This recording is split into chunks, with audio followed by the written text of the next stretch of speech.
Et oui, bien-aimés dans les Seigneurs, nous vous disons bonjour, Sali, bonsoir, tout dépend de l'heure à laquelle vous nous suivez en direct le YouTube, en direct Internet, pourquoi pas la télévision. Nous sommes encore une fois de plus très contentes, notre équipe technique est très contente et parce que vous nous êtes très nombreux en train de nous suivre à travers cette émission qui reçoit encore cette fois-ci pour vous un serviteur dédié. Je sais qu'il y a beaucoup qui diront, mais pourquoi cette émission reçoit toujours le serviteur dédié? Eh bien, Nancy aussi, c'était un enfant dédié. Alors, s'il y a les serviteurs dédiés qui veulent participer à l'émission, je crois que je ne suis pas obligé de le refuser. Et voilà pourquoi aujourd'hui, je dois encore recevoir un grand homme dédié. Lui, c'est un docteur, ce n'est pas un référent comme le référent Baïgon ou le pasteur Yvon Frégis. Plutôt, lui, c'est un docteur. Alors, quand il s'agit d'un docteur, en tout cas, je vous demanderai de rester très posé parce que vous le verrez, c'est un docteur qui parle bien, c'est un docteur qui respecte. Donc, lui, je me dirais, j'ai connu un référent qui est comme un saint pasteur Baïgon. Mais lui aussi, en tout cas, je me dis, il est aussi à la hauteur par rapport aux choses dédiées. Alors, merci beaucoup à l'équipe technique qui est gérée par Tim Manor. Voilà, même le docteur connaît ces noms-là, les Tim Manor. Je suis habitué avec Mundé. Donc, c'est Tim Manor qui gère la technique. Merci pour vous. Merci à l'ingénieur Maoudikila, Paul Tonadio. Nous te disons merci et merci à tout le monde qui vont nous suivre. Alors, sans plus tarder, je m'en vais vous saluer. Les docteurs qui est notre invité d'aujourd'hui. Bonjour, docteur. Bonjour, ma soeur. Et sinon, vous allez bien? Très bien. Alors, docteur, dans la coutume de cette émission, avant d'entrer dans le vif de l'émission, nous aimerions d'abord connaître vous, le docteur, parce qu'il y a beaucoup de gens qui vous connaissent à travers l'église et qui vous connaissent par-ci, par-là en tant que serviteur dédié, mais ils ne connaissent pas comment est-ce que vous vous êtes retrouvé dans ces serviteurs, comment est-ce que vous êtes retrouvé dans ces services en tant que serviteur, parce qu'il y a des serviteurs dédiés qui se proclament serviteurs dédiés, tellement qu'être serviteur aujourd'hui, c'est avantageux. Il y a les gens et qui, après avoir sillonné pas mal de domaines, un jour il se décide, il s'est dit je suis devenu serviteur dédié. Alors les gens risquent de me dire, surtout M. Paul Tonadio risque de me dire que toi tu parles trop au lieu de présenter l'invité, alors que l'émission nous demande de présenter d'abord l'invité, parce que vous aurez le temps de parler, mais c'est à moi d'abord de vous présenter devant les téléspectateurs. C'est alors, à force de mes commentaires, ils seront maintenant très obligés et d'écouter qui est ce docteur qui vient nous parler ou qui veut répondre à cette émission. Alors, docteur, je vous donne l'occasion de parler. Vous vous présentez, vous nous dites comment est-ce que vous vous êtes retrouvé dans ces domaines. Est-ce que c'est vrai que Dieu vous a appelé pour le servir, ou alors c'est une prophétie qui est sortie un jour que vous devez servir Dieu. Les gens disent que moi j'avais refusé, les autres disent que non, je souhaitais être serviteur de Dieu et voilà, le Seigneur m'a choisi. Alors pour vous, c'était comment? Merci beaucoup. Je crois que non. Je me nomme, comme vous l'avez dit, mon prénom c'est Prêcher Aaron, et mon nom c'est Somboyo Mundé. Oui. Je suis marié, père de 3 enfants. Des belles filles d'ailleurs, je vis. Ah oui.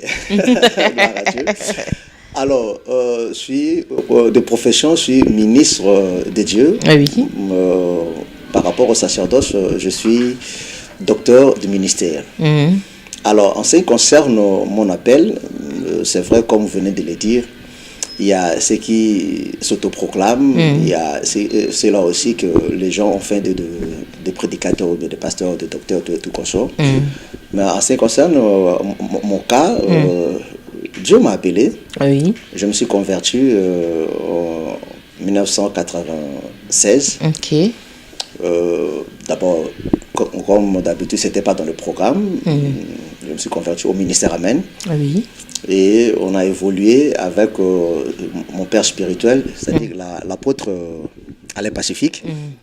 J'ai évolué au sein de l'Assemblée du ministère Amen de Kinshasa. Avec le pasteur Léopold. Oui, le ministère Amen du pasteur Léopold. Mais j'étais beaucoup plus dans l'Assemblée des commis de Kinshasa, chez la 128, avec l'apôtre Alain Pacifique. Avec lui, on a évolué là-bas, à Tchéla. Après, nous sommes allés ouvrir l'ensemble de Maluku. Et après, nous sommes arrivés ici. Donc, j'ai reçu un appel. Dieu m'a appelé, comme le dit Hébreux chapitre 5, que personne ne s'autoproclame s'il n'est appelé comme ce fut le cas d'Aaron. Okay. Et comment Aaron fut appelé? Aaron fut appelé au travers de Moïse. Okay. Parce que le ministère, c'est bien beau d'avoir une vision. Toute prophétie ne veut pas dire seulement que non, la personne est appelée dans le ministère. Voilà. Et en mon cas, Dieu m'a appelé au travers de mon père spirituel, c'est-à-dire l'apôtre Alain Pacifique. Il vous a dit que le Seigneur m'a parlé. Il avait l'œuvre qui était, le ministère qui était en moi. Non seulement il a vu, mais partout où je suis passé, les gens ont vécu. C'est parce que le ministère, d'abord, c'est toute une vie. Voilà. C'est tout un fardeau que le Seigneur place dans l'homme. Et le ministère, ça se voit. C'est bien beau de donner une prophétie, mais il faut que la chose devienne aussi visible aussi. Okay. Il faut que la chose soit aussi visible aussi. Parce que quand Dieu travaille, les gens doivent voir que oui, là, il y a quelque chose que Dieu a placé dans l'homme. Alors, et c'est comme ça. Parce que d'abord, quand je me suis converti, ce n'était pas dans mes programmes de devenir un jour prédicateur. Non. Oui. J'avais seulement cette soif-là de servir Dieu, mais non pas être un prédicateur. Par exemple, dans quel domaine servir Dieu? Dans l'intercession? Moi, à l'église, j'ai tout fait. Okay. À l'église, j'ai tout fait. J'ai même dirigé des mamans. Okay. J'ai tout fait, j'aimais seulement servir Dieu. À l'intercession, gagneur d'âme, j'ai tout fait. L'interprétation, modération, j'ai tout fait. Mais la chose que non, je n'aimais pas, que je ne rêvais même pas, c'est devenir un jour un prédicateur. Et voilà. Donc, ce n'était pas dans mes rêves. C'était pas dans mes rêves, je ne rêvais même pas ça là, mais j'avais seulement cette soif-là. C'est là, c'est fait un matin ou un soir, quelqu'un t'a parlé ou... Comme vous avez dit, c'était le pasteur Alain Pacifique qui vous a, c'est lui qui avait réussi la vision. Oui, au fur et à mesure qu'on évoluait dans l'œuvre de Dieu, le Seigneur commençait maintenant à nous donner des charges. Jusqu'à un jour, je me retrouve maintenant responsable d'une assemblée. Au fur et à mesure, c'est dans le service et que l'œuvre s'est fait voir. Et un jour, mon père va nous consacrer, va prier pour nous faire introduire dans le ministère proprement dit. Voilà. Alors, pasteur, vous venez d'expliquer, et vous étiez d'abord serviteur, vous ne voulez pas être prédicateur. Moi, je pensais même que vous alliez me dire, par exemple, le pasteur Alain Pacifique, il a eu dans un songe ou dans une prophétie que voilà, le Seigneur m'a mis au cœur de vous dire que vous allez servir le Seigneur, mais alors que ce n'était pas le cas. Alors, je ne sais pas, est-ce que les gens, c'est vrai, dire que les gens n'en doutent pas, c'est très fort, mais... est-ce que le fait d'avoir des responsables, d'assumer de responsabilités, c'est ça qui vous avait rassuré qu'effectivement, dès le départ, là, le Seigneur vous avait appelé pour les servir? Non, c'est que Dieu lui a dit, oui. C'est à son niveau. Ah, d'accord. C'est à son niveau, ce n'est pas à mon niveau, c'est à lui. C'est ça que Dieu lui a dit. C'est ce que Dieu lui a dit. Et il a vu aussi le fardeau, c'est que Dieu a placé en moi. Parce qu'il ne faut pas consacrer une personne, comme le bien-aimé Paul nous le dit, alors que Dieu ne l'a pas appelé. Ça, c'est trop dangereux. Oui. Ça, c'est trop dangereux parce que quand Dieu n'appelle pas une personne et que vous introduisez la personne dans le service auquel Dieu ne l'a pas appelé, c'est trop dangereux. Il faut que le Seigneur appelle la personne. Et quand Dieu appelle une personne, Dieu peut appeler directement la personne, comme il peut passer par la personne à qui la personne évolue. Voilà. Vous comprenez? Alors, docteur, est-ce que vous pouvez nous dire, avant que vous deveniez serviteur, vous étiez jeune comme tous les autres jeunes, et je connais quelques pasteurs qui ont dit, bon, moi quand j'étais jeune, en tout cas, j'allais dans des bars, j'allais dans des boîtes par exemple, parce que j'étais jeune, mais... Et plus j'allais, plus je sentais quelque chose qui disait à moi que je devais servir le Seigneur. Est-ce que pour vous, c'était aussi le cas ou... Non, ce n'était pas le cas. Oui. Ce n'était pas le cas. Je me souviens, d'ailleurs, le jour où je me suis converti, je n'étais pas programmé, je suis venu à l'église, ce n'était pas non pas pour prier, mais pour chercher une personne. Et c'est là maintenant, je n'ai jamais oublié ça, l'apôtre l'a prêché sur la Vierge d'Aaron. Okay. Et j'ai écouté comme c'était par curiosité.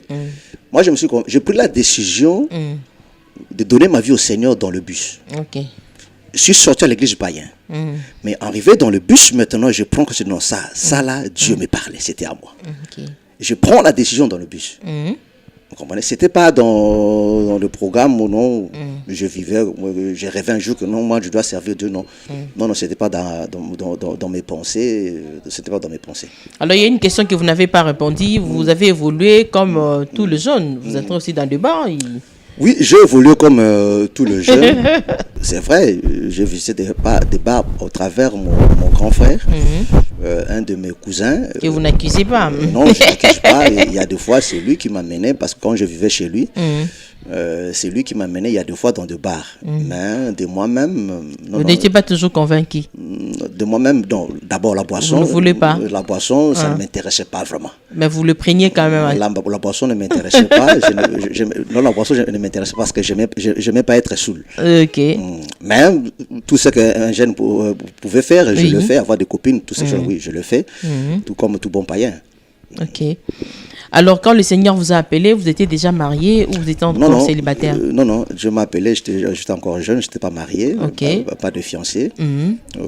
Pas de promesses? Pas de promesses. Donc là, je venais juste de rater mon examen d'État. Wow. Oui, c'est là que je me suis converti et je suis entré dans les services de Dieu, tout en servant le Seigneur au fur et à mesure. Mais cela n'a rien à voir avec l'échec des examens d'État. Non. C'était venu, vous avez échoué et le Seigneur parce que vous a appelé je n'ai pas écrit ce qu'on me demandait d'écrire. C'était ainsi. C'était pas à cause du Seigneur, non. Voilà. C'est après maintenant mon échec. C'est pendant cette période de la vacances que je me suis converti maintenant. Et je me suis entré dans le service de Dieu, servir Dieu, servant le Seigneur. Vous êtes devenu docteur comment? Quand Dieu appelle une personne, il définit aussi le fardeau. Voilà pourquoi nous disons que non, le ministère commence d'abord avant. Proverbe dit ceci: aussi longtemps que l'enfant est encore petit, il donne déjà des signes pour faire voir si sera bon ou pas. Et quand le Seigneur appelle une personne dans le ministère, ça commence avant même que la personne ne commence même à prêcher. Au fur et à mesure, on voit que dans cette personne, il y a un fardeau.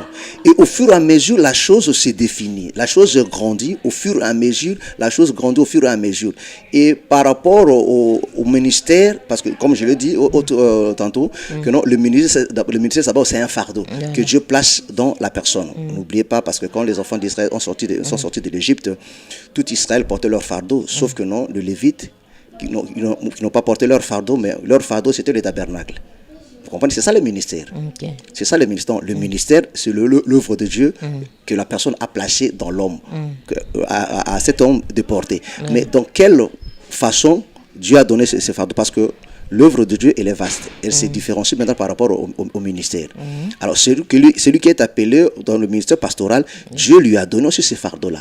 On verra maintenant ce ministère-là dans l'exercice, dans la façon de la personne d'exercer. Et l'exercice du ministère, c'est dans l'enseignement. Le nom du docteur là, qui vous a donné ça? C'est de vous-même ou ce sont les gens qui vous ont vu évoluer dans les services de Dieu? D'abord, s'il faut parler des hommes, le bien-aimé Paul nous dit, Paul, apôtre du Seigneur Jésus-Christ, non pas par la volonté des hommes, mais par la volonté de Dieu. C'est-à-dire, si les gens m'ont appelé ou bien m'appellent docteur, c'est parce qu'ils ont vu en moi ce que Dieu a placé. Il a placé en moi ce ministère-là. Voilà pourquoi les gens appellent docteur. Parce que si les gens disent que docteur, mais Dieu n'a pas placé cela en moi, en exerçant, on ne trouve pas que non, celui-là, où on parle de docteur, mais il n'est pas docteur. Donc ça, c'est trop compliqué. C'est ce que Dieu a placé et les hommes n'ont vu que ce que Dieu a placé et ils ont appelé docteur.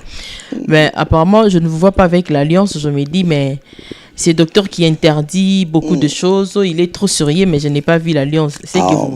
Bon.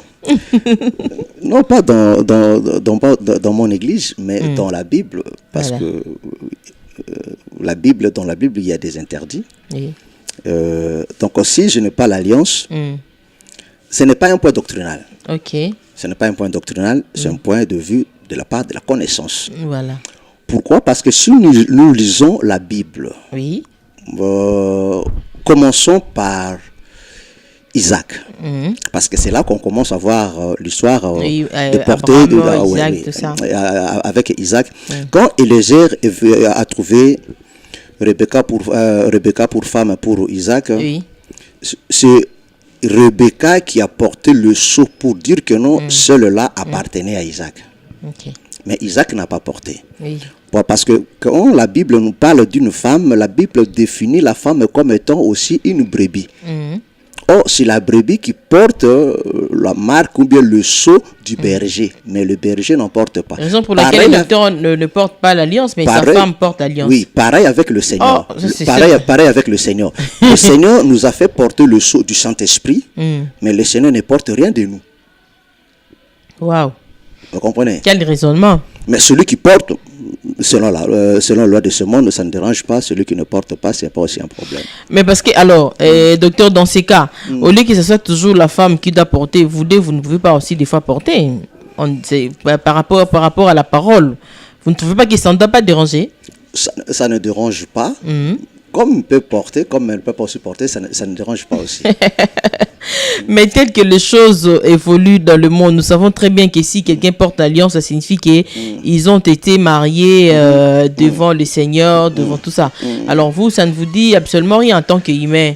C'est vrai que ce n'est pas aussi un péché, non? Non, comme je l'ai dit, ce n'est pas un péché, oui. Mais ce n'est pas ça la signe de la fidélité. Ce n'est pas ça la signe de la Donc là, vous m'invitez directement à parler de ça, mais je ne suis pas encore là, docteur. Ça, ce n'est pas la signe de la fidélité. Nous savons que non, il y a des gens qui ont des alliances, mais qui font des dégâts. Il y a ceux qui n'en portent pas aussi, mais qui sont aussi fidèles aussi. Vous comprenez? Donc, de toutes les façons, celui qui porte ne fait pas quelque chose d'extraordinaire. Celui qui ne porte pas aussi, ne fait pas quelque chose. Ce qui est mieux, c'est d'être fidèle. Ok, ce qui est mieux d'être fidèle, je crois que vous nous suivez, les téléspectateurs nous suivent. Mais ma femme en porte, hein. Votre femme parce porte, que non? C'est la brebis. Ah. Elle doit porter le marque du berger. Vous voyez les jeunes filles aujourd'hui, ou bien les gens aujourd'hui qui ne sont pas mariés, quand ils ne vous voient pas avec l'alliance, ils se disent, ah, j'ai quand même la chance d'attraper un homme qui n'est pas marié. Alors que vous respectez la parole de Dieu, mais tout le monde ne connaît pas cette parole. Bon, moi je me dis que non, si un homme de Dieu fait ça, vit une telle vie, d'abord je doute fort que c'est un enfant de Dieu. Parce que d'abord, pour être un homme de Dieu, il faut d'abord être un enfant de Dieu. Or, un enfant de Dieu, c'est celui qui se soumet à l'autorité de la parole de Dieu. Or, celui qui se soumet à l'autorité de la parole de Dieu craint Dieu. Et celui qui craint Dieu ne peut pas faire de pareilles choses. Alors, si un homme de Dieu, donc celui qui est appelé être un exemple, un modèle, vivre une telle vie, je doute fort que Dieu a réellement appelé une telle personne. A réellement appelé une telle personne. La personne qui vit dans le serviteur de Dieu qui vit dans le désordre. L'infidélité. Parce surtout. Que le bien-aimé Pierre dit, là, le bien-aimé Pierre dit aux anciens, il dit, vous devez être des modèles pour des brebis. Voilà. S'il demande ça aux anciens, mais comment plus forte raison à un ministre de Dieu? Vous comprenez? Donc là, c'est que là, il y a un problème. Là, il y a un problème. Donc, docteur, si je vous comprends bien, vous n'admettez pas cet aspect qui dit que... cet aspect des autres pasteurs qui disent que non, je suis un humain, je peux tomber et puis je vais me relever. Mais il se dit que je suis pasteur, donc pas pasteur, mais je suis serviteur de Dieu. Vous acceptez cela? Qui est un serviteur de Dieu peut tomber avec une femme, ça, je ne marche pas le mot. Un serviteur qui tombe avec une femme, il s'est dit, mais vous écoutez ce que moi je suis en train de vous prêcher. C'est ça qui tue les enfants de Dieu aujourd'hui. C'est vrai. Tout peut arriver dans la marche.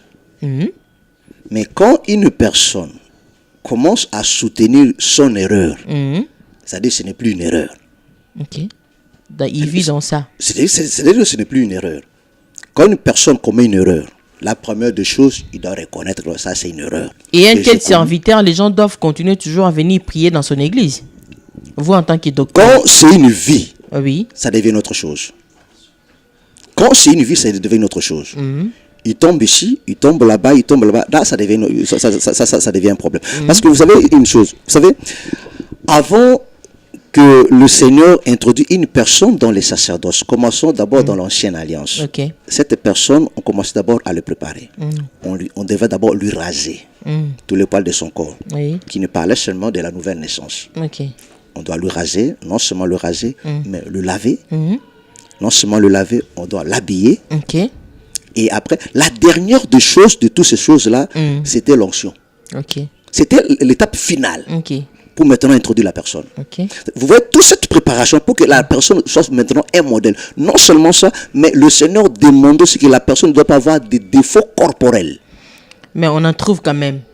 Alors dans ces cas, c'est que la personne n'était pas bien convertie. Non, vous savez, il y a un problème aujourd'hui dans tout ce qui se dit aujourd'hui, serviteurs enfants de Dieu.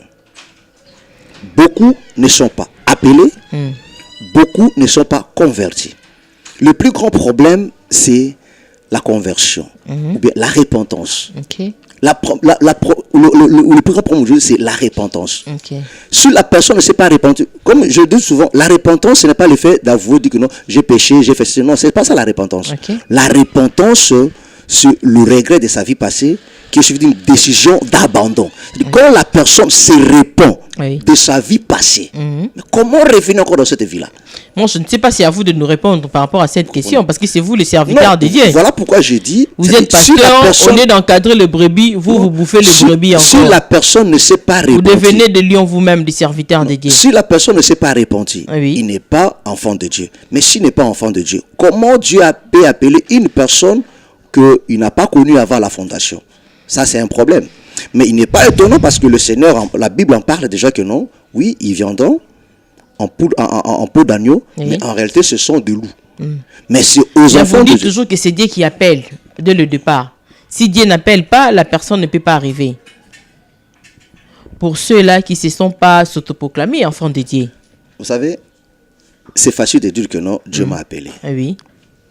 Tout le monde peut se lever matin et dire que non, Dieu m'a appelé. Mais quand Dieu t'a appelé. Et pourquoi, docteur, dites-moi un peu pourquoi aujourd'hui tout le monde veut être pasteur? Avant, ce n'était pas comme ça. Ça fait gagner la vie facilement. Oui, ça fait partie aussi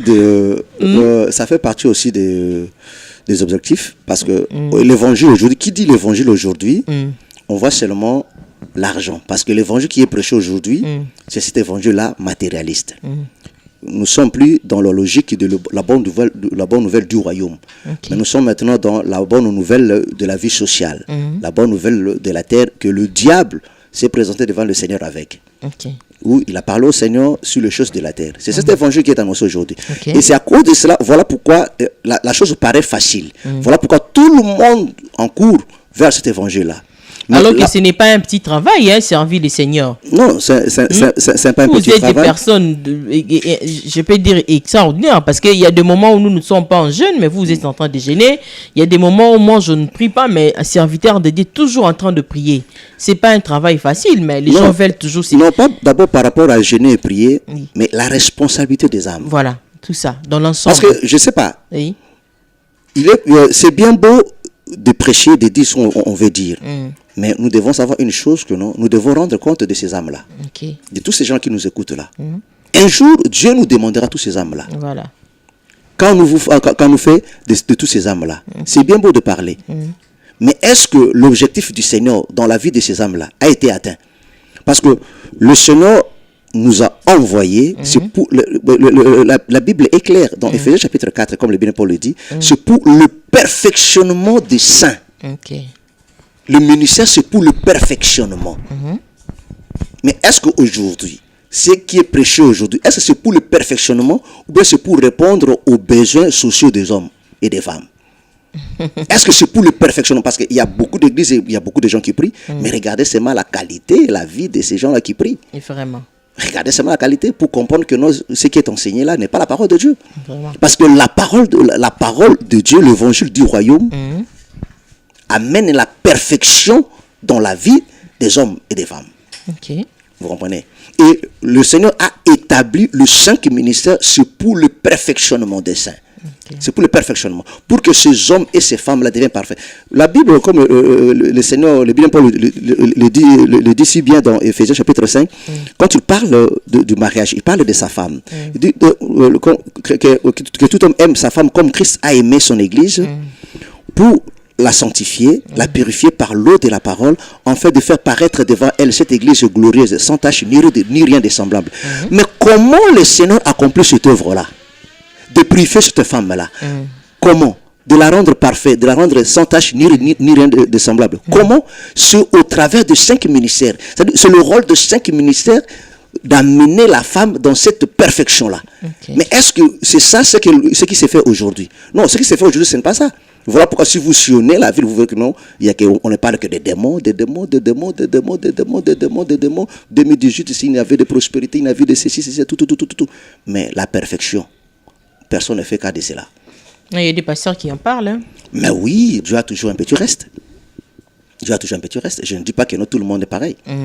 Non. Alors, docteur, prenons l'aspect un serviteur dédié, président d'un club de football. Je prends le football parce que c'est ça qui fait un peu l'actualité. Bon, pour ne pas aller plus loin, ça veut dire que ce n'est pas un serviteur. Non, il est serviteur, il sert Dieu. Il ne l'est pas. Il a aussi des enfants. Il ne l'est pas. Non, docteur, vous ne pouvez pas dire ça d'emblée comme ça. Il ne l'est pas. C'est un grand serviteur dédié. Grand parce que il a encadré des enfants qui sont dans des églises, des grandes, qui sont, je voulais dire, il a des enfants qui ont donné naissance à des grandes églises et président d'un club de foot.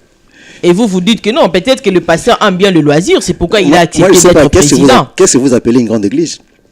Là où il y a beaucoup de gens aujourd'hui. Bon, beaucoup de gens avec un grand bâtiment. C'est ça une grande église? Mais selon vous-même aussi, le pasteur. Non. Ce n'est pas ça. Ce qui fait la grandeur d'une église, ce n'est pas la multitude des gens. Oui. C'est la qualité de l'enseignement qui est enseigné. Ok. Donc maintenant, alors prenons l'aspect, il y a un bon enseignement dans l'église, mais le pasteur s'est fait... S'il y avait un très bon enseignement, le pasteur n'allait pas faire ça. Non, il a dit qu'il a des soucis d'encadrer la jeunesse. Quel est l'intérêt de Dieu dans le foot? Le serviteur de Dieu, vous par exemple, si vous n'aimez pas le sport, ça c'est vous, docteur. Mais il y a des serviteurs de Dieu qui aiment le sport. Non, moi je pose seulement une simple question. Quel est l'intérêt de Dieu dans le foot? L'intérêt de Dieu, c'est qu'est-ce que Dieu gagne dans tout ça? Encadrer ces jeunes-là qui veulent. Mais l'enseignement, déjà, ce qui se fait déjà à l'église, le fait déjà d'enseigner, c'est déjà ça l'encadrement. On encadre des papas, des mamans, des jeunes, des vieillards. C'est déjà ça l'encadrement. Quel encadrement encore dans le foot? Donc, tous ces gens-là. Le gouvernement, l'autre personne faire ça. Oh. Parce que quand Dieu a appelé le serviteur, il a dit ceci à Pierre. Pierre, m'aimes-tu plus que tout ceci? Paie mes brebis. Est-ce qu'en étant dirigeant d'une équipe, est-ce qu'on prêche? J'ai vu dernièrement à la télé, comme vous venez bien de le dire, un pasteur qui dit pasteur, mais il a invité Ouera pour présenter un joueur. Vous voyez tout ça. Mais d'où ce pasteur tue tout cet argent-là? C'est des offrandes des enfants de Dieu. Oui. Parce que j'entends souvent leur témoignage de télé. J'étais pauvre, Dieu m'a pris de là, il m'a fait ceci. L'argent que Dieu lui a donné, il va donner à Ouera pour jouer la musique. C'est un péché? Mais c'est un péché. C'est un enfant de Dieu aussi. aussi. C'est du sacré. C'est du sacré. Peut-être que l'argent là provient d'une autre source, je voulais dire. Quelle source alors? Parce que j'entends tous, j'ai été pauvre, j'ai été ceci, Dieu m'a fait ceci. C'est une bonne chose. Mais Dieu t'a donné. Oui. À l'église, il y a beaucoup de gens qui souffrent. Okay. Tout cet argent qu'on jette auprès dans des joueurs pour sponsoriser des joueurs pour venir jouer tout ça. Mais docteur, vous risquez d'avoir le problème avec des joueurs à jeter. Donc vous disiez jeter par rapport à un serviteur de Dieu qui jette, mais pas quelqu'un d'autre. Mais oui, un serviteur de Dieu. À l'église, il y a des gens qui souffrent, il y a des frères qui souffrent, mais il n'a qu'à prendre cet argent-là, de distribuer à l'église, de subvenir aux besoins des frères à l'église, qui ont des difficultés. Mais il appelle Ouira. Et je le vois lui-même sur le podium. Je dis, mais on est où là? Comme des Ivoiriens. Vous comprenez? Ok. Vous comprenez? Oui. Mais il n'est pas étonnant. Vous savez, la Bible dit ceci. Le péché de certaines personnes prend du temps pour se révéler. Ok. Et alors nous parlons, il nous fait voir maintenant leur véritable identité. Ils ont retourné à la mamelle de leur mère. Vous savez, c'est ça que les catholiques faisaient aussi. Hein? Les catholiques faisaient aussi. Ils prêchaient l'évangile, ils s'occupaient des gens avec des sports, tout. Et tous ceux qui sont sortis du catholicisme... Et même quand nous étions baptisés, après le baptême, on doit aller danser. Mais oui, c'est tous ceux on ne se rendait pas compte de ça aussi. Tous ceux qui sont sortis du catholicisme, ils retournent maintenant dans le pratique catholique. C'est comme ça. Mais quand les gens disent que non, c'est un grand serviteur de Dieu, bon, c'est par rapport aux hommes. De toute façon, la Bible dit que ce qui est élevé aux yeux des hommes est une abomination devant le Seigneur. Ok. Donc pour vous,